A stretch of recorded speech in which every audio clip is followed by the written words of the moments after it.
प्रचंड बोल मस्तकों के झुंड, आज जंग की घड़ी की तुम गुहार दो।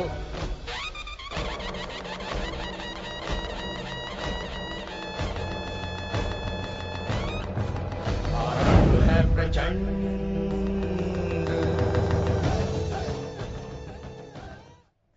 नमस्कार, स्वागत है आपका हरियाणा न्यूज में और मैं हूं आपके साथ अनामिका अजय मिश्रा। तो आज प्राइम टाइम डिबेट में बात होगी जींद में जीत के फॉर्मूले की। किस तरह से पार्टियां जंग जीतने के लिए बेचैन है और ये बेचैनी इतनी बढ़ गई है कि हर पार्टी ने उपचुनाव को साख का सवाल बना लिया है, क्योंकि जींद से ही काफी कुछ तय होने वाला है। इसलिए तो हर कोई जीत की जुगाड़ में लगा हुआ है। आरंभ है प्रचंड बोल मस्तकों के झुंड, आज जंग की घड़ी की तुम गुहार दो।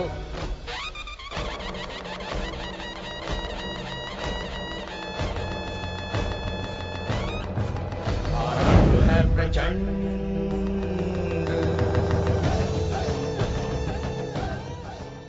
जी हाँ, जींद में पूरे हरियाणा की राजनीति सिमटी हुई है और उपचुनाव में पल पल समीकरण बदल रहे हैं। कुछ पार्टियों ने जाट कार्ड खेला है तो कोई ब्राह्मण उम्मीदवार के सहारे अपनी नैया पार करने की जुगत में है, लेकिन मतदाताओं की चुप्पी ने सियासी पेच फंसा दिया और जीत के लिए पार्टियां फॉर्मूला तलाश रही हैं कि किस तरह से मैदान जंग को जीता जाए।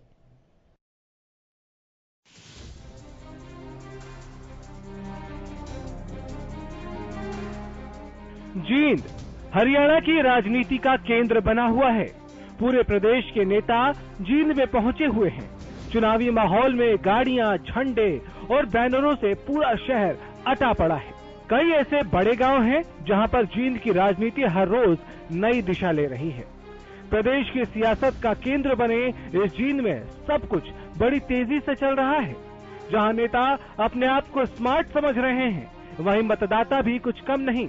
मतदाता की होशियारी देखिए, बिल्कुल चुप है। कंडेला में कुछ जगहों पर तो आलम यह है कि जिस पार्टी का नेता है उसके झंडे लगा दिए जाते हैं। उम्मीदवार भी खुश, नेता भी खुश और मतदाता भी। यानी मतदाताओं की ये चुप्पी सभी दलों को असमंजस में डाल रही है। चुनावी रण में मतदाताओं ने इस कदर पेच फंसा दिया है कि हर उम्मीदवार को जीत का सपना दिखाई दे रहा है।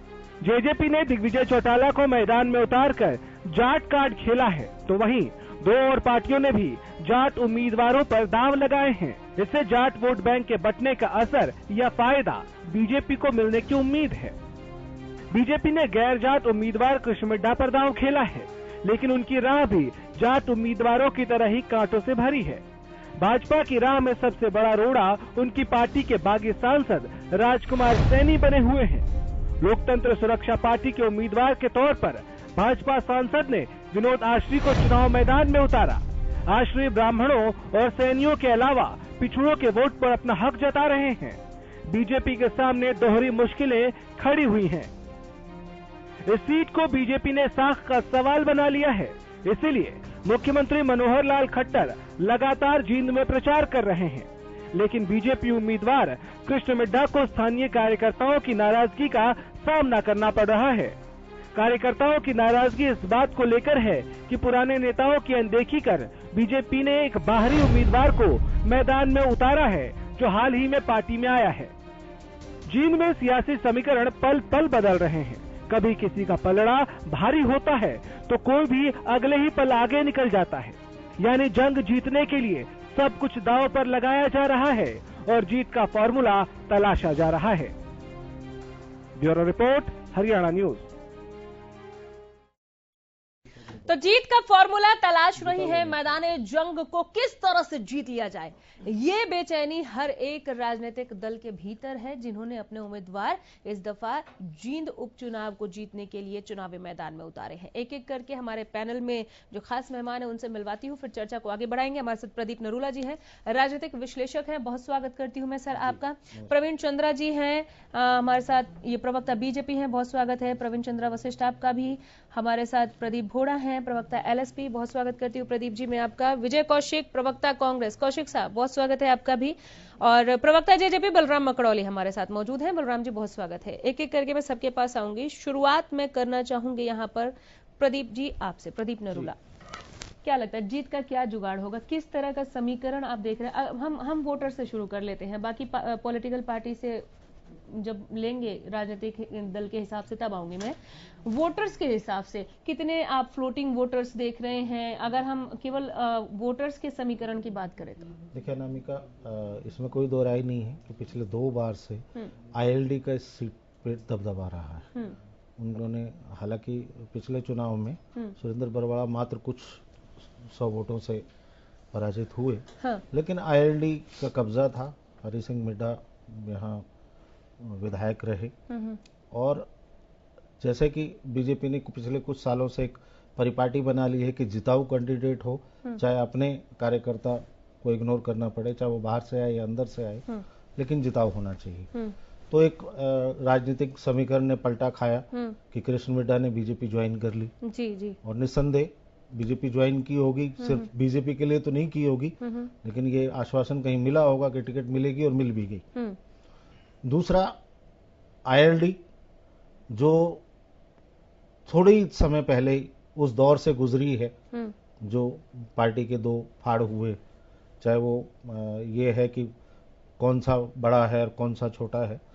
तीसरा, जेजेपी जिसका ये पहला चुनाव और जिन्होंने सीधे के सीधे अपने युवराज को उतार दिया, यानी कि एक बहुत बड़ा रिस्क लिया।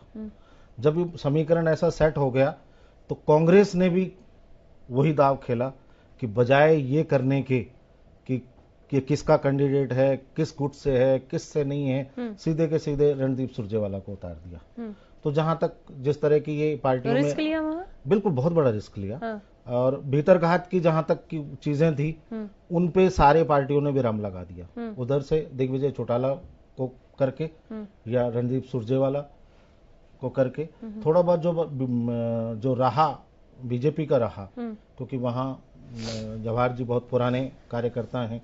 उन्होंने अपनी वेदनाएं व्यक्त भी की, लेकिन शायद पार्टी ने तय कर लिया है कि जो जिताऊ होगा वही लड़ेगा, चाहे वो कहीं बाहर से भी लाना पड़े। इससे बीजेपी को कोई गुरेज नहीं, वो दिखा दिया है बीजेपी ने। जहां तक अब प्रश्न है वहां की जनता की।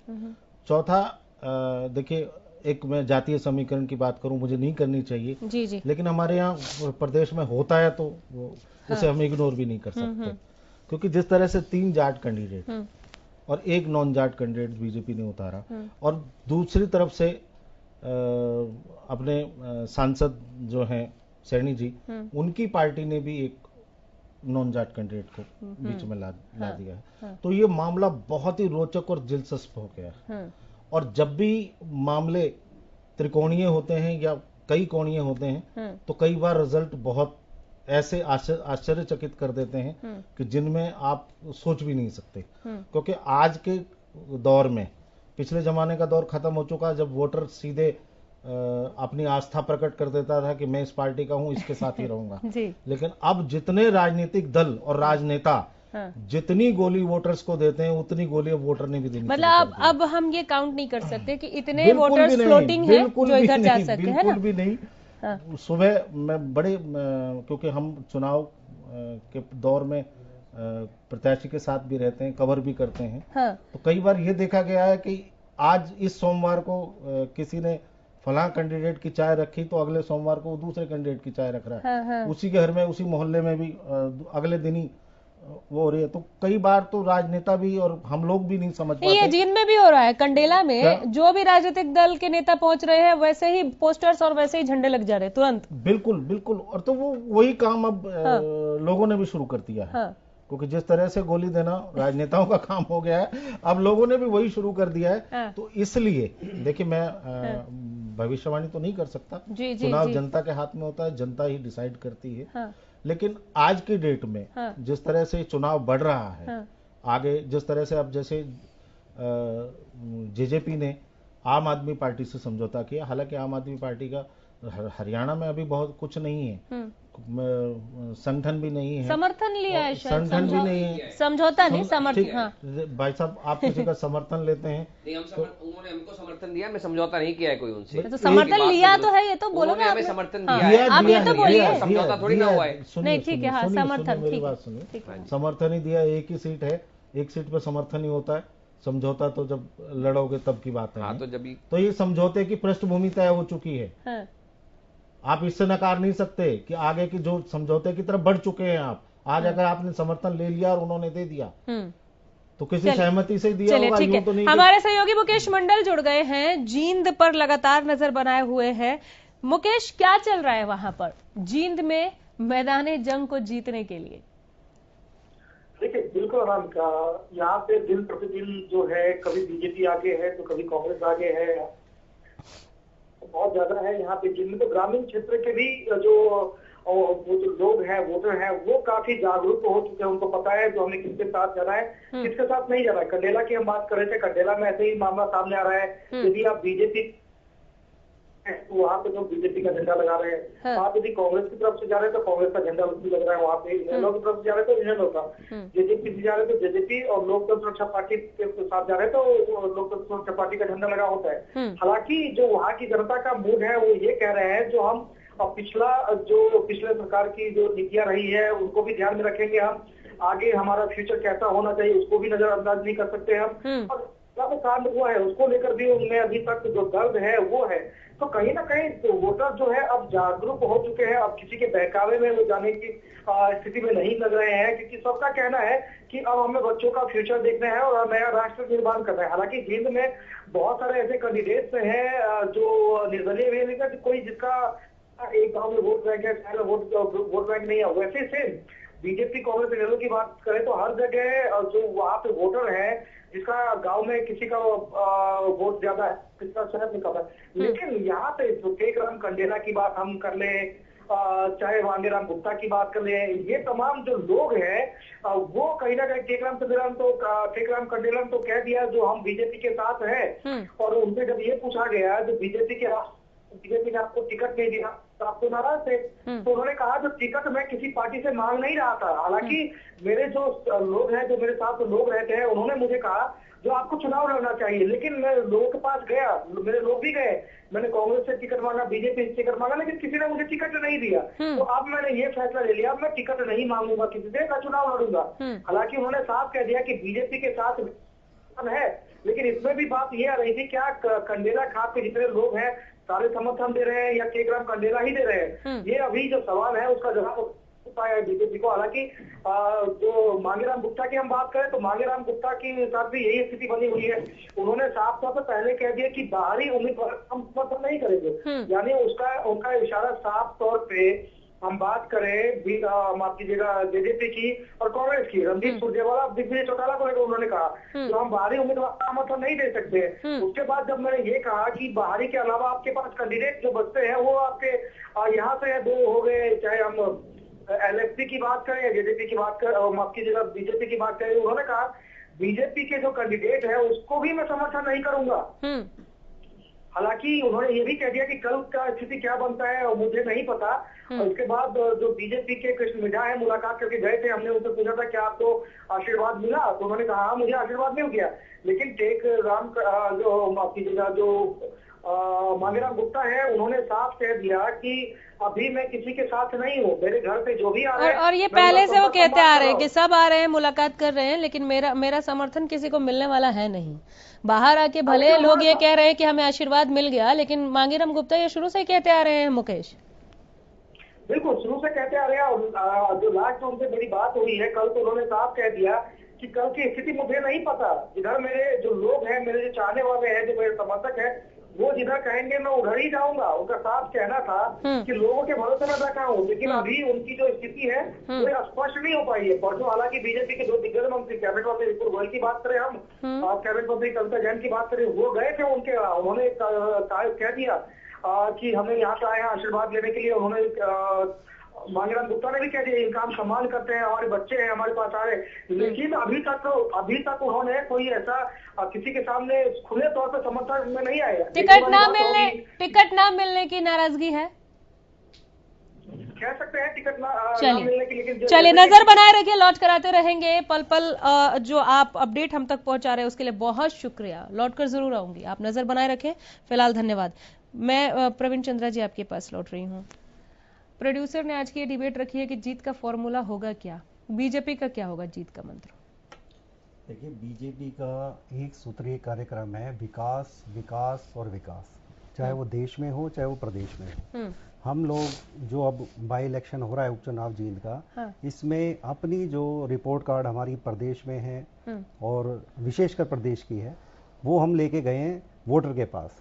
लोकतांत्रिक प्रक्रिया है, सभी राजनीतिक दल अपना अपने उम्मीदवार को तय करके, चाहे वो उसके किसी भी तरीके से हो, वो अपना प्रभाव कहीं ना कहीं रखते हैं, हर एक उम्मीदवार रखता है। अब वो उम्मीदवार वोट मांगने जाता है, वो वोट मांगने किस आधार पे जा रहा है, वो उसकी अपनी अपनी कार्यशैली और अपने अपने रिपोर्ट कार्ड पे निर्भर करता है। जहां तक भारतीय जनता पार्टी के उम्मीदवार डॉक्टर कृष्ण मिड्ढा जी की बात है, कृष्ण मिड्ढा जी हमारे भारतीय जनता पार्टी के जींद से विधानसभा के उम्मीदवार है। अब मैं अपनी वो जो जा रहे हैं, वो हमारी प्रदेश के अंदर जो पिछले 4.5 साल की सरकार ने सुशासन और विकास कार्य किए हैं, और स्पेशली जो जींद के अंदर किया है, जींद के मतदाता को हमने किस प्रकार से सुशासन और विकास का हमने अपना, चाहे वो छोटा हो चाहे बड़ा हो, वो हमने अपना उदाहरण पेश किया है। जहां तक जब पूछे जाते हैं आंकड़ों के आधार पर, तो हम यही कहते हैं कि जी हम सिर्फ अपने विकास के आधार पर हमने जो सड़कों का निर्माण किया है, ओवरब्रिज का निर्माण किया है, शिलान्यास किया है अभी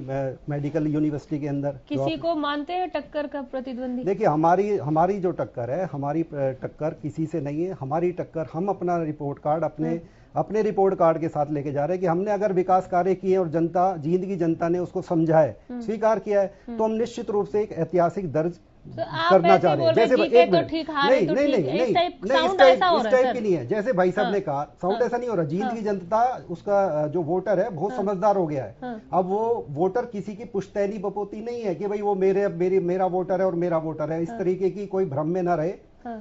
हमें पहली बार मौका मिला है हरियाणा के अंदर अपनी मजबूत सरकार के साथ भारतीय जनता पार्टी वहाँ को काम जीते करने तो का। भी पहली बार ही होगा सर, अभी तक खाता खुला नहीं है जींद में। नहीं, देखिए अभी तक नहीं खुला, तो मैं वही तो बता रहा हूँ आपको। जब हमने विकास कार्य किए हैं और अपने रिपोर्ट कार्ड लेके गए, तो जींद का वोटर इतना समझदार हो चुका है कि वो पहचान सकता है कि पिछले सरकारों ने उसके साथ किस प्रकार का छल किया है और हमारी सरकार ने किस प्रकार से विकास कार्य को अंजाम दिया। मैं प्रवीण चंद्रा जी से एक छोटा सा सवाल पूछना चाहूंगा कि आपको अपने विकास पे इतना ही भरोसा था, तो क्या जरूरत पड़ी कि आपको आईएलडी से एक कैंडिडेट को लाकर अपने कार्यकर्ताओं को पीछे हटा के उसे चुनाव लड़ाना? देखिए, इस प्रकार से चीजें तय नहीं हुआ करती है। जब कोई एक कैंडिडेट का सिलेक्शन किया जाता है, उसमें कई प्रकार के राजनीतिक, सामाजिक और सारी चीजों को आकलन करके ही तय किया मुझे भी इनसे पूछना है। इस प्रकार से मान लीजिए, अब यही सवाल हम इनसे भी पूछ सकते हैं कि भाई आपको दिग्विजय चौटाला जी को लाने की क्या जरूरत थी, या रणदीप टक्कर का मानते हैं? ये हर एक राजनीतिक, दिग्विजय कोई टक्कर में नहीं है जी,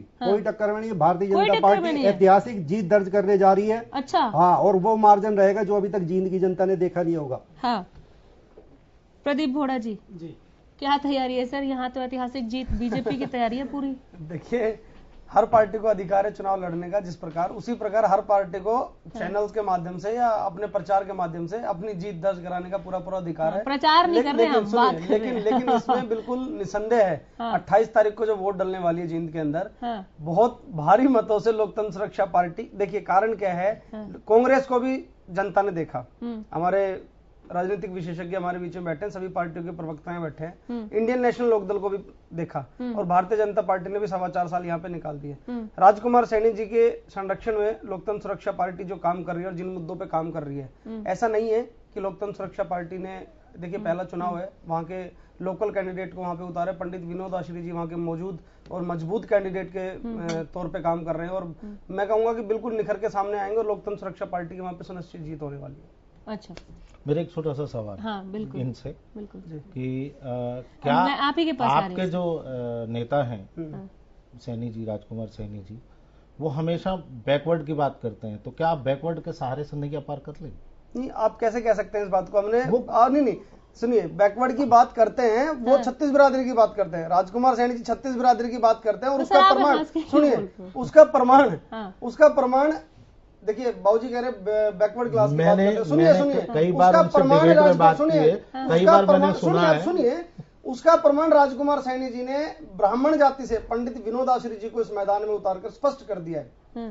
कि बिल्कुल छत्तीस बिरादरी की बात करते हैं और पंडित विनोद आश्री जी मजबूत कैंडिडेट हैं। राजकुमार सैनी जी ने अपने मुंह से कभी भी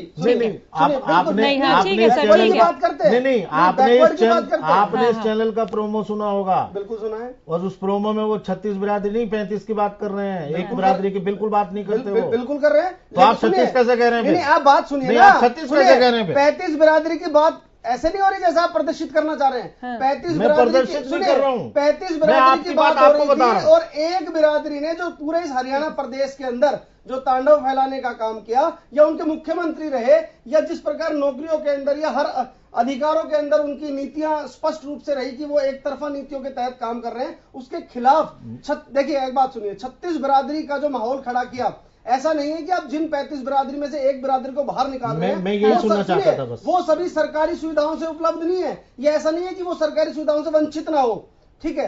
36 बिरादरी का नारा है, राजकुमार सैनी बिल्कुल स्पष्ट रूप से लोकतंत्र सुरक्षा। चलिए ठीक है सर, ठीक है। विजय कौशिक जी। अनामिका जी, मुझे जींद उपचुनाव में जाने का मौका मिला और डोर टू डोर संपर्क भी हमने किया। हाँ। वहाँ जो हालात हैं वो इस तरह से हैं। सबसे पहले तो मैं ये कहना चाहता हूँ कि चौधरी रणदीप सिंह सुरजेवाला जी भारी मतों से जीत हासिल करेंगे। उसके पीछे कई कारण हैं कि अगर पार्टी हाईकमान ने सर, सबसे पहला कारण तो यह है कि प्रदेश कांग्रेस इस वक्त एक दिख रही है। हाँ बिल्कुल, देखा। हाँ। मान लिया ना कि पहले एक नहीं, इनडायरेक्टली इनडायरेक्टली। हाँ, अभी आप जब खुल के पूछेंगे तो नहीं मानेंगे। आप जो अपने शब्द देंगे उसके लिए हाँ ना की बात है तो हाँ में ही जवाब होगा। हाँ, ठीक है। लेकिन मैं पहले इस बात का खुलासा करना चाह रहा हूँ कि चौधरी रणदीप सिंह सुरजेवाला जी को उतारने के पीछे पार्टी हाईकमान की सोच क्या रही। कि जिस तरह से विरोधी लोग आए दिन उंगलियां उठाते थे कि जी पार्टी में गुटबाजी है, जबकि कोई गुटबाजी नहीं थी। कि भी अगर एक ताकतवर शख्सियत को उतार दिया जाए मैदान में तो सभी कांग्रेस के जितने भी नेता हैं वो एकजुट रहकर काम करेंगे तो निश्चित तौर पर ये सीट कांग्रेस की झोली में आएगी। आज आप देखिए कांग्रेस के सारे नेता जी, बताइए आप। तो क्या कांग्रेस की एकता के लिए रणदीप सुरजेवाला को बलि चढ़ाया जा रहा? सर, ये डे वन से ये बलि का बकरा डे वन से सुन रहे हैं। जैसे ही सुरजेवाला का नाम सामने आया तब से सुन रहे हैं। एक बात कहना चाहता हूँ कि बलि का बकरा बनेंगे तो भाजपा वाले बनेंगे, एनएलओ वाले बनेंगे, जजपा वाले। रणदीप सिंह सुरजेवाला जी को ऐसा क्या नुकसान हो जाएगा इस चुनाव को लड़ने से, जरा मुझे कोई बता दे। नहीं, क्या नुकसान हो जाएगा बताइए। बताओ, अगर वो जींद को प्रेफरेंस देंगे या कैथल को प्रेफरेंस देंगे? आप लोगों ने मजाक बना रखा हरियाणा का। मजाक आप लोगों ने बना रखा जनाब। विधानसभा से चुनाव का कांग्रेस पार्टी में उन्हें क्या नुकसान होने वाला है? एक विधायक के लड़ने से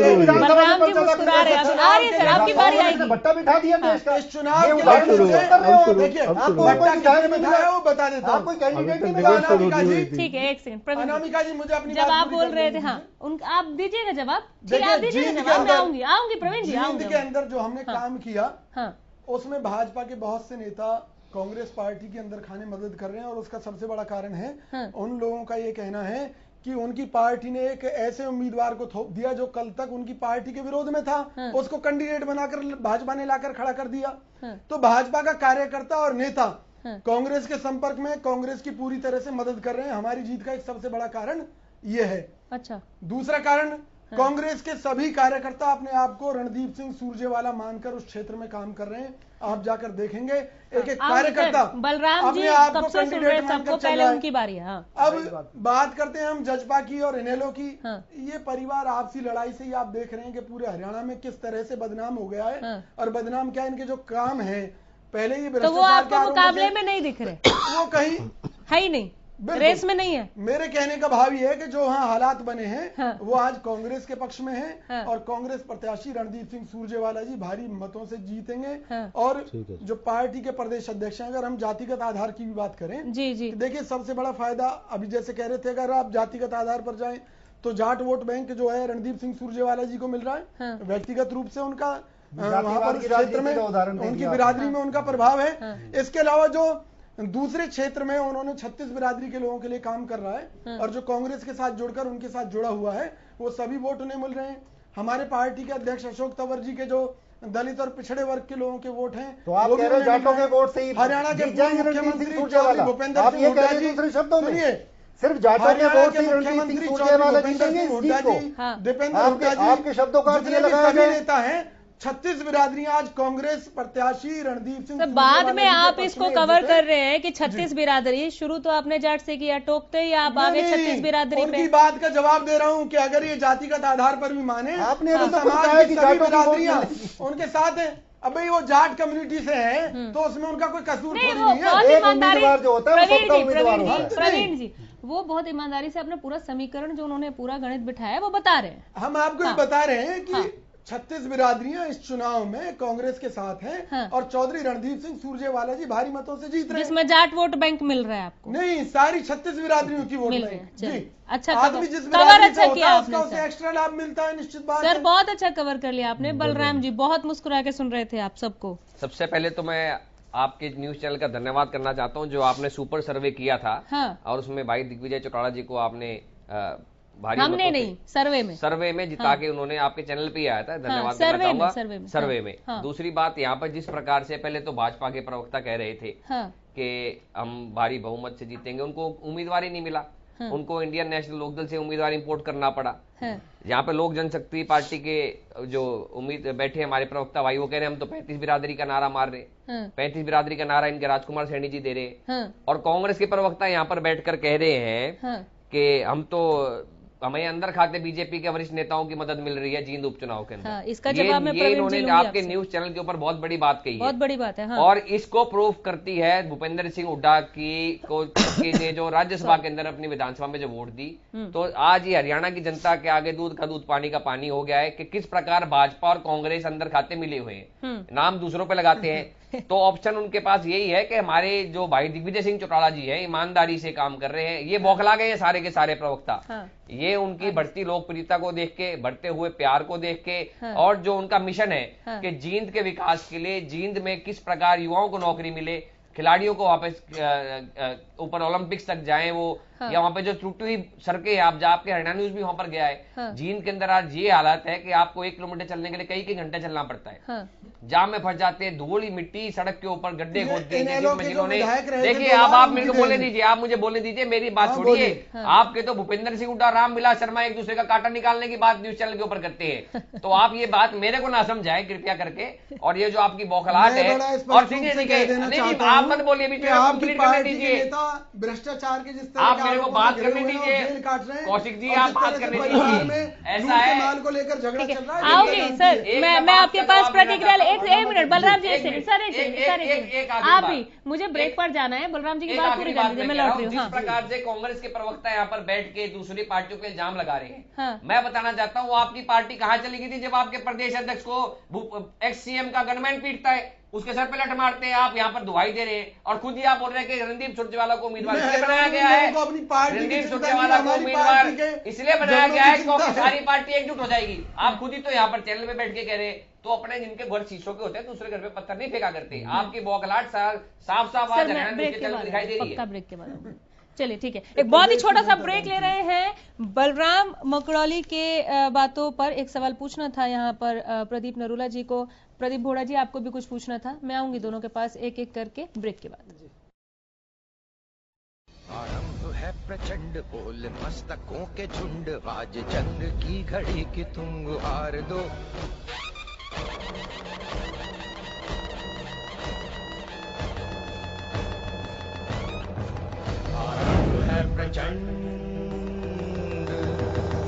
तो जीत की जीत के फॉर्मूले पर आइए चर्चा को आगे बढ़ाते हैं। प्रदीप जी, बलराम मकड़ौली को कुछ पूछना चाह रहे हैं। मैं बलराम जी से एक छोटा सा सवाल, मेरे 2 टुकड़ों का सवाल है कि आम आदमी पार्टी ने आपको समर्थन दिया, क्या आप बताएंगे इसका कितना फर्क पड़ेगा? दूसरा सवाल है कि आपने समर्थन मांगा था या उन्होंने वैसे ही दे दिया? देखिए, आम आदमी पार्टी ने, जो आपने पहले सवाल का मैं आपका उत्तर दूं कि आम आदमी पार्टी की दिल्ली में सरकार है और हरियाणा के अंदर भी इनकी अपनी कार्यकारिणी बनी हुई है, हर जगह इनके अपने जिला प्रधान वगैरह सारा इन्होंने अपना बना रखा है। तो डेफिनेटली फर्क तो देखो पड़ेगा ही जींद के ऊपर, अगर हमारे को आम आदमी पार्टी सपोर्ट करती है। और जो दूसरा सवाल है आपका कि हमने समर्थन मांगा था कि नहीं मांगा था, तो उनके जो दो विधायक जिन्होंने आके समर्थन दिया है, या हमारी जो पार्लियामेंट्री बोर्ड की है, तो ऐसा मुझे लगता नहीं कि हमने कोई समर्थन मांगा था उनसे। तो आपको बिना मांगे उन्होंने समर्थन दिया? आम आदमी पार्टी उन्होंने कार्यशैली देखी, ये दिन आ गए कि मैं आपका जवाब का कंप्लीट दे दूं। उन्होंने कार्यशैली देखी। अरविंद केजरीवाल जी निरंतर, पीछे भी मैंने उनके आपके यहाँ चैनल पे डिबेट भी हुई, अरविंद केजरीवाल जी ने अपने भाषण के अंदर भी उनकी तारीफ करी थी, और वो काफी इंप्रेस्ड है जिस प्रकार दुष्यंत ने काम किया है, खास तौर पे हिसार लोकसभा के अंदर, पार्लियामेंट के अंदर जिस प्रकार ट्रैक्टर पे टैक्स लगाया, युवाओं के रोजगार की बात करी, तो हो सकता है उन चीजों को लेके एक उनकी जो थिंकिंग है दुष्यंत के लिए, उसको देख के वो प्रभावित हुए हो, और जो एक उनकी नई सोच है नया हरियाणा बनाने के लिए, उससे प्रभावित होकर उन्होंने सोचा कि तो कहीं आगे के गठबंधन का प्लेटफॉर्म तैयार होगा। देखिए, आगे के गठबंधन की प्लेटफॉर्म की बात तो भविष्य में हो तो कोई भी नहीं बता सकता, मगर उन्होंने हमारे को समर्थन यहाँ पर इस चुनाव के आपको वो बेनिफिशियल दिख रहा है, उतनी ही बात का मैं आपको जवाब आपको फायदेमंद दिख रहा है। देखिए, निश्चित तौर पे हमें आम आदमी अगर सपोर्ट करती है तो उनके कार्यकर्ता वहां पर हैं, हर जगह जिले में कार्यकारिणी उनकी बनी हुई है, तो हमारे लिए प्रचार करेंगे, वोट मांगेंगे। मैं ये केवल कहना चाहता हूँ कि आम आदमी पार्टी से गिरी हुई पार्टी कोई हो नहीं सकती जो बिगर मांगे समर्थन देने कहीं भी पहुंच जाती है, जैसा कि इनकी बातों से स्पष्ट है। देश के इतिहास में आज तक एक आम वोटर की भी इतनी अहमियत है कि कैंडिडेट उसके पास जाता है, और यहाँ हमें सुनने के लिए मिल रहा है कि लेकिन इसमें आपत्ति क्या है? नहीं, मुझे आप ये समझाएं कि इसमें आपत्ति क्या है? अगर कोई समर्थन देता है तो उसमें गिरना कैसा होगा?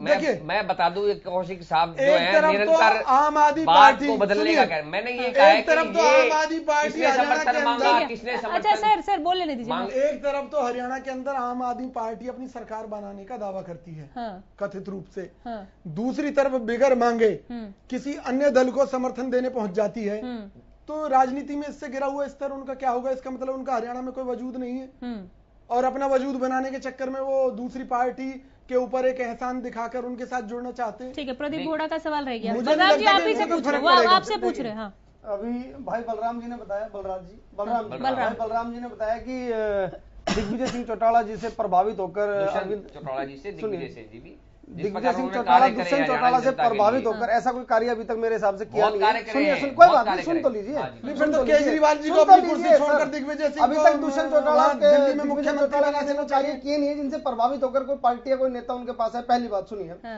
दूसरी बात ये कि राजनीति है, इसमें एक नेता दूसरे नेता से प्रभावित नहीं होता, एक नेता दूसरा नेता से अपना राजनीतिक फायदा ही देख सकता है। प्रभावित होने की, सुनिए, प्रभावित होने की कोई बात नहीं है। दूसरी बात, तीसरी बात मैं बलराम भाई से पूछना चाहूंगा, जो इन्होंने अभी जींद के बारे में बताया कि जींद सबसे पिछड़ा हुआ क्षेत्र है और किसी पार्टी ने वो नहीं किया, इसमें सुधार नहीं किया, तो आज से 20 दिन पहले तो आप खुद इंडियन नेशनल लोकदल का पार्ट थे, 10 साल तक आपका विधायक रहा। जब आपका विधायक वहां पे रहा और एक ऐसे समय में जब सरकार भी रही और विधायक भी रहे, तब आपके विधायक ने वहां पे क्या काम किया? आज इंडियन नेशनल लोकदल का एक पार्ट, मैं जवाब दे रहा हूं ना आपको, पूरा सवाल तो होने दीजिए, जवाब पूरा सवाल तो होने दीजिए, इतने आप सवाल पूछेंगे पूछते रहेंगे तो हमको जवाब पूरा होने दीजिए। दिग्विजय सिंह चौटाला ने इंडियन नेशनल लोकदल में रहते हुए या इंडियन नेशनल लोकदल ने ऐसा कौन सा काम जींद के लिए किया कि जींद की जनता इंडियन नेशनल लोकदल की जगह जेजेपी को वोट? जवाब ले लीजिए प्रवीण जी, अपने सवाल याद रखिएगा, मुझे याद है, मैं लौटूंगा। देखिए, सबसे पहली बात तो मैं इनेलो का प्रवक्ता नहीं हूँ। आप इनेलो के प्रवक्ता से या संपर्क कर लें या जो भी करना, मैं इनेलो का प्रवक्ता नहीं हूँ यहाँ पे, मैं जेजेपी का प्रवक्ता हूँ। जेजेपी का बताइए। और जिस प्रकार आपने बताया कृष्ण चंद मिड्डा जी जब इनेलो के विधायक यहाँ पर थे तो बीजेपी की सरकार थी, उससे पहले कौशिक जी की सरकार, वहाँ के विधायक नहीं थे, वो पहली बार चुनाव लड़ रहे थे। हरिचंद मिड्डा जी जब विधायक थे, इनके पिताजी कृष्ण जी के पिताजी जब वहाँ विधायक थे, 10 साल कांग्रेस की सरकार रही, फिर अब 4.5 साल से भाजपा की सरकार है। हमें याद है विधानसभा के अंदर अपनी बात उठाने की कोशिश करते थे, और यही वही मनोहर लाल खट्टर की सरकार है जिन्होंने उनकी बात पे कभी जवाब नहीं दिया। मैं इनेलो के विधायक की बात बताने लग रहा हूं आपको, जब हम वहां साथ थे, उन्होंने निरंतर विधानसभा के अंदर जींद के विकास की बात भी करी, और दुर्भाग्यपूर्ण ये है कि उनका बेटा आज उन्हीं की गोदी में जाके बैठ के वहां से चुनाव लड़ रहा है। ये वही मनोहर सरकार है। 4.5 साल तक निरंतर हमारे जो विधायक जी थे वहां से जींद से, उन्होंने निरंतर आवाज उठाई भाजपा की सरकार पे। उससे पहले भूपेंद्र हुड्डा के टाइम पे भी जब वो मुख्यमंत्री थे, जींद के विकास की बात करी, मगर इन्होंने इनके सर पे जू तक नहीं रहेंगी। प्रवीण जी जवाब दीजिए। जेजेपी के जो प्रवक्ता मेरे मित्र बैठे हैं, मैं इनसे सिर्फ एक ये सवाल पूछ रहा हूँ, कांग्रेस के भी मित्र बैठे हैं। आपका 10 साल का शासन रहा कांग्रेस का हरियाणा में, और उससे पहले 4-5 साल जो भी था इनका इनेलो का शासन रहा। सर उस बात का जवाब दीजिए कि हरिचंद मिड्ढा की तो सुनी नहीं, सुनवाई की बात बता रहे, क्या किया आपकी सरकार ने जींद के विकास अब जो ये विषय बता रहे सारा गड्ढे में तब्दील अरे करके भैया मैं अभी उसी का जवाब दे देता हूँ। 4.5 साल के हमने क्या किया, आपके विधायक की बात सुनी नहीं सुनी? बोलिए। हमने वहां पर विकास कार्य किए, जो ORB बना वो 4.5 साल के अंदर बना, जो वहां पे सड़कों का निर्माण हुआ वो 4.5 साल में बना, सामुदायिक भवन का शिलान्यास किया गया, मेडिकल कॉलेज की शिलान्यास किया गया, ये 4.5 साल में हुआ। अगर आप लोग परिवारवाद और क्षेत्रवाद की उम्मीद हमारी सरकार से कर रहे थे तो ये आपकी गलतफहमी थी। हमारे माननीय मुख्यमंत्री श्री मनोहर लाल जी ने 90 की 90 विधानसभाओं के अंदर एक साथ समान विकास किया, पूरे प्रदेश के युवाओं को रोजगार दिया निष्पक्ष और पारदर्शिता के साथ। आज संकल्प के साथ उन्होंने जो 80,000 भर्तियों का संकल्प लिया था, 38,000 भर्ती हो चुकी है, 18,000 की अभी सूची आ चुकी है, कल ही आई है डी ग्रेड के कर्मचारियों की, और 12,000 की ODU है। दूसरी बात, मेरी बात सुनिए, युवाओं को रोजगार इस तरीके से दिया है कि कल को कोई भी जाकर उनकी रोजगार को चैलेंज नहीं कर सकता। जो आपकी सरकार पहली बार हुआ है, मैं बता दूं, पहली बार हुआ है, और पहली बार ये भी हुआ है कि आपके जो पुरानी आपकी जवाब नहीं मिला। सवाल ये था जो वो पूछ रहे थे कि हरिचंद मिड्ढा की तो सुनी नहीं, कृष्ण मिड्ढा को उतार दिया मैदान में। किसकी नहीं सुनी? हरिचंद मिड्ढा जी की बात क्या नहीं सुनी, क्या कहा आप वो रिकॉर्ड बताइए ना कि उन्होंने क्या मांग निकाल के देख लीजिए। अरे भैया मुझे बताइए, हमेशा बोलते रहे क्या विकास कार्य जींद के अंदर हुए नहीं हुए? पीने को मिल रहा है वहाँ पे विकास कार्य पता है पानी का क्या स्तर है जींद के अंदर? किसका? कितना गंदा पानी वहाँ आप लोगों ने जितने अवैध कब्जे करवाए थे ना वहाँ पर, बात नहीं उठाई, जो ऐतिहासिक इमारतों में कॉलोनियां काटी गई थी वो सारे के सारे साफ करवाए हमारी सरकार ने। दिख रहा है वहाँ पे जो सड़कें जनता के अंदर सुनिए, मिट्टी से हाँ मैं वही बता रहा हूँ, सड़कों का हाल देखिए वहाँ पे जाके क्या है, बता रहा हूँ। और आप लोगों ने जिस प्रकार से जींद का इस्तेमाल किया है, बुरा इस्तेमाल किया है, सारी की सारी रैली अपना राजनीतिक भविष्य वहां से तय किया, चाहे उसमें कांग्रेस हो चाहे इनेलो हो। हमारी सरकार ने बिना विधायक होते हुए भी, हमारी पार्टी के विधायक होने के बाद भी, बिना पक्षपात के किसी भी तरीके से साफ सुथरे तरीके से विकास कार्य को अंजाम दिया। और ये नहीं कि केवल घोषणाएं की हैं, उनको समर्पण भी कर दिया जींद की जनता को। आप देखिए पहला ORB बना जींद के अंदर, आप लोग हमारी मांग अगर आप विजय कौशिक, इस चुनाव में भाजपा निराश हो चुकी है, यही कारण है कि उनके निराश तो कांग्रेस हो चुकी है। यही मैंने एक सवाल का जवाब दे दो पहले आप कि सुरजेवाला जी ये कैथल के साथ रहेंगे या जींद के साथ रहेंगे, इस सवाल का जवाब दे दो मुझे। आप एक चीज, आप मुझे एक सवाल, जींद की जनता पूछ रही है आपसे, हो जाने देंगे, आपकी बात का जवाब जरूर दूंगा। जनता आपसे पूछ रही है, आपकी बात चिल्ला चिल्ला के पूछ रही है कि वो कैथल के साथ न्याय करेंगे। मैं ये कह रहा हूँ कैथल किसी और देश में है क्या? आप पहले आप मेरी बात पूरी तो हो जाने दीजिए। भाजपा निराश है, यही कारण है कि इनके मुख्यमंत्री ये कह रहे हैं कि जींद उपचुनाव में हार जीत से कोई फर्क नहीं पड़ता। नहीं कोई, वो आप तोड़ मोड़ के आप लोग झूठ का प्रचार कर रहे हो, आप लोग झूठ का प्रचार कर रहे हो। आज उन्होंने दूसरा बयान दे दिया है, दूसरा बयान नहीं, वो पूरी की पूरी वीडियो आप देखिए। उन्होंने आज ये बोला है कि लोकसभा और विधानसभा चुनाव के लिहाज से बहुत महत्वपूर्ण है और हमारा जीतना जरूरी है। अनामिका जी, होता क्या है कि वो अपनी मर्जी से कुछ ही बयान दे देते हैं, बाद में जब पार्टी का डंडा उनके ऊपर आता है तो वो U-टर्न ले लेते हैं। अच्छा, तो उनका अपना कोई विजन नहीं है, न जींद के विकास को लेकर कोई उनका विजन था। यही कारण है कि जींद में हालात खराब हैं और जनता इनसे तंग है, और इनकी पार्टी के, मैंने कहा कि नेता और कार्यकर्ता वहां पर तंग है। इतना ही नहीं, देखिए जज्बा की बात हो रही थी, जज्बा की बात हो रही थी,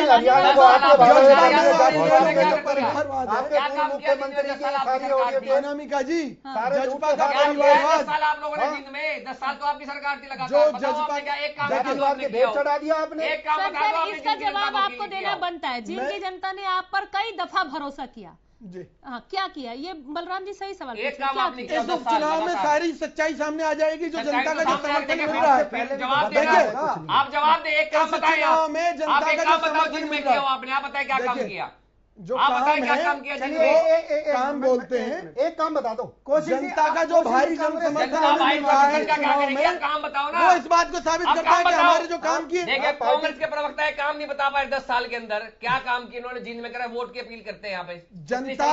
जनता जो काम का हिसाब देती है वो वोट के माध्यम से देती है। काम बताओ आप, ये जनता बताएगी। एक काम बताओ आप क्या काम किया, मैं ये कह रहा हूँ, आप बताओ तो क्या काम किया 10 साल आपकी, आप खुद परेशान है, आप अभी भाजपा पर भ्रष्टाचार के जीजा जी, आप इनेलो में थे, आप इनेलो में थे, इनेलो के नेता आज भी जेलों में हैं, पैरोल पर बाहर आकर तो बेचारे प्रचार कर रहे हैं। हालात ये हैं, आपकी पार्टी के नेताओं की। आज आपकी नई पार्टी खड़ी हुई और उसमें भी परिवार के ही व्यक्ति को उतार दिया जवाब मांग रही है। चुनाव में।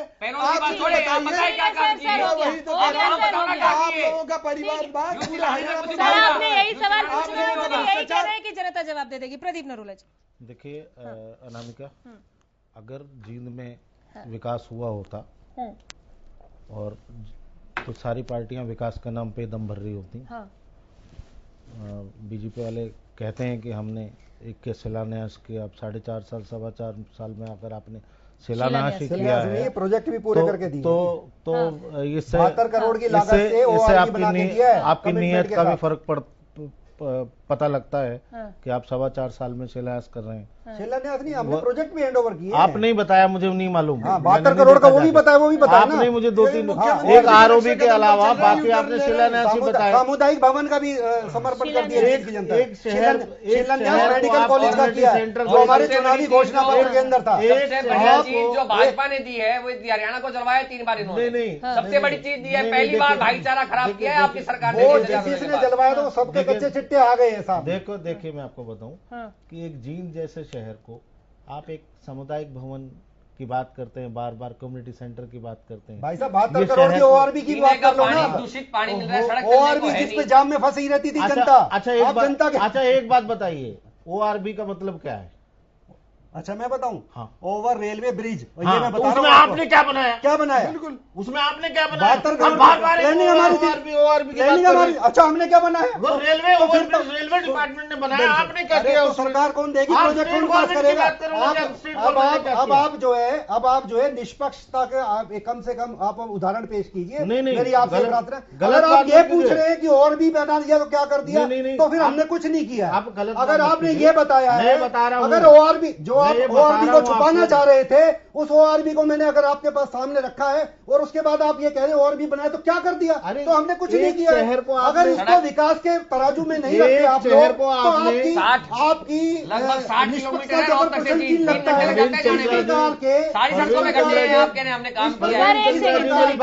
इस प्रकार के जवाब की आपसे अपेक्षा नहीं थी। मैं आपत्ति दर्ज कराता हूँ। अगर विकास कार्य आपकी नजर में नहीं है तो मैं आपसे माफी मांगता हूँ। आप एक ओआरबी को बार बार एक शहर के लिए एक ओआरबी बनाने के लिए क्या होगा? 4 साल में जो आवश्यकता होगी पूरा किया जाए, और कोई आवश्यकता नहीं। प्रदीप जी आप और वहाँ कोई ओआरबी के अलावा जिनको कुछ नहीं चाहिए, जो हमने किया वो तो बताएंगे ना। आप उसको नजरअंदाज कर रहे हैं। आप सुनना तो सही, मेरी बात तो पूरी सुननी है। सर ठीक है। आप एक ओआरबी को बात आपने ये जवाब दिया, ओआरबी बना दिया तो क्या हुआ? इस बात का जवाब दे। एक आरओबी बनाने से आप उसे विकास कार्य बार बार करें, क्यों नहीं होता? विकास का एक पहलू नहीं है क्या? देखिए मैं आपने मेरे से ओआरबी का सवाल पूछा, मैंने बताया आपको ओआरबी होता है। आप मेरे सुने तो सही। कब शुरू हुआ, कब तक नहीं हुआ? ठीक है नहीं, इनको इस बात की मुझे अपेक्षा नहीं। मुझे आप बताइए, गवर्नमेंट ने क्या दिया वो बताओ। आप एक राजनीतिक विश्लेषक हैं। आपको राजनीतिक विश्लेषक एक ही बात 10 बार आप दोहरा के टाइम किल मत कीजिए। स्टेट गवर्नमेंट ने क्या दिया आप सीधे इस पे बात कीजिए। आरओबी के अलावा और क्या? सर एक सेकंड। हाँ। वो आवश्यकता है, वो सारी दी हमने चुनावी घोषणा कुछ बाकी मेडिकल कॉलेज वहाँ पेयजल के लिए लोग परेशान हैं,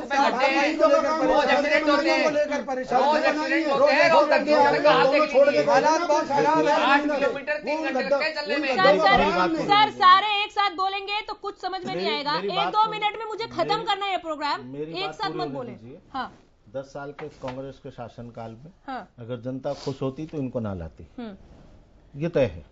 बिल्कुल। हाँ। अगर जनता इतनी खुश होती, हाँ। बहुत काम हुए होते। जहां तक कांग्रेस की बात है कि वहां किसी ने सीएलयू मांगा ही नहीं होगा, नहीं तो ये दे देते। अब उनसे पूछते हो आप बार बार कि तुमने क्या किया, अब मांगा ही नहीं किसी ने सीएलयू, तो ये बेचारे कहां से देते? मुस्कुरा रहे हैं विजय कौशिक। तो रही बात, इसे आपकी ईमानदारी समझू, क्या समझू? ईमानदारी है या आप माहौल हल्का करने की कोशिश करें? ईमानदारी मैं ये कहना चाहता हूँ। ठीक है प्रदीप। तो अगर लोग त्रस्त थे, हाँ। वहां जनता त्रस्त थी, हाँ। तभी बीजेपी सरकार बनी प्रदेश में। हाँ। अगर बहुत अच्छा काम किया होता कांग्रेस ने और लोग बहुत खुश होते तो शायद इन्हें एक बार और मौका देते। और रही बात कांग्रेस की कि बार बार मेरे मित्र ये कहें कि एक उन्होंने ओआरबी बनाया, रेलवे ओवरब्रिज। अब रेलवे ओवरब्रिज तो जिनको पता है, सबको पता है कि कौन बनाता है। रेलवे डिपार्टमेंट में सेंट्रल गवर्नमेंट की ठीक है सेंटर में सरकार इनके लाए होंगे, लेकिन जो मूलभूत सुविधाएं हैं, जो आप शहर की मूलभूत सुविधाएं जिनके लिए जींद एक पिछड़ा इलाका माना जाता है, आज एनसीआर में शायद मेवात को तो कुछ चीजें मिली होंगी, लेकिन जहां तक जींद का मसला है वो बैकवर्ड बहुत काम बाकी है। हाँ, देखिए बड़ी दुख की बात है कि राजनीतिक दृष्टि से सब हरियाणा में सबसे रिच जींद है, राजनीतिक दृष्टि से। राजनीतिक सोच वहां के लोगों की बहुत ऊपर है, लेकिन जहां तक विकास के डेवलपमेंट के हिसाब से वहां सबसे पिछड़ा हुआ है। ये दुर्भाग्य है जींद का कि बहुत सारे दिग्गज, ये बात आई भी सामने कि हर बड़ी रैली जींद में होती है। बिल्कुल बिल्कुल। और वहीं से आगाज होता है पार्टियों का, और पार्टी अपनी जो अपने आप को उठाने का काम करती हैं। जो पार्टी अगर थोड़ी नीचे हो जाए या धरातल में चली जाए, वो अपने आप को जब बूस्ट पे लाती है तो जींद से शुरू करती है। लेकिन दुर्भाग्य है जींद का कि वहां विकास कार्य नहीं होते। और दुर्भाग्य इतना बड़ा है कि एक सरकार को एक काम गिनवाना पड़ रहा है कि हाँ वो काम हमने किया। ये सबसे बड़ा दुर्भाग्य चलिए उस जिले का। तो इसे जींद का दुर्भाग्य कहे या इस बार जींद की समझदारी की जो आ रहा है उनके बीच में जीत के लिए अपील करने की हमें वोट दे, वो उसी का झंडा लेकर खड़े हो जाते हैं कि जी ठीक है बिल्कुल आप ही को वोट देंगे। इसे किस तरह से समझा जाए? मतदाता क्या दिखाना चाह रहा है? वोटर्स का क्या मूड है? क्या ये हमें 27 तारीख की रात तक भी पता चलेगा या इस बार बहुत ज्यादा चेत गए हैं जींद के लोग? ये देखने वाली बात होगी। लेकिन तैयारियां सबकी अपनी हैं और पूरी हैं। जैसे कि यहाँ पर बैठे तमाम हमारे राजनीतिक दलों से जो मेहमान आए हैं वो बता रहे हैं कि हम ही जीतेंगे तो हम ही जीतेंगे। ये वक्त बता देगा, भविष्य के गर्भ में है। पुरजोर कोशिश है, इसमें कोई दो राय नहीं, लेकिन मतदाता इस बार यहाँ पर क्या कुछ इतिहास लिखने जा रहे हैं, ये देखने लायक होगा। चलिए, बहुत शुक्रिया आप सबको यहाँ पर आने के लिए। आप देखते रहिए हरियाणा न्यूज़। नमस्कार।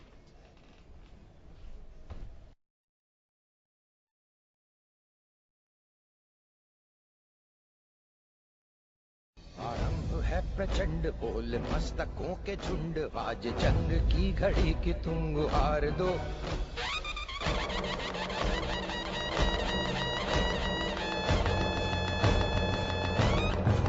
आरंभ है प्रचंड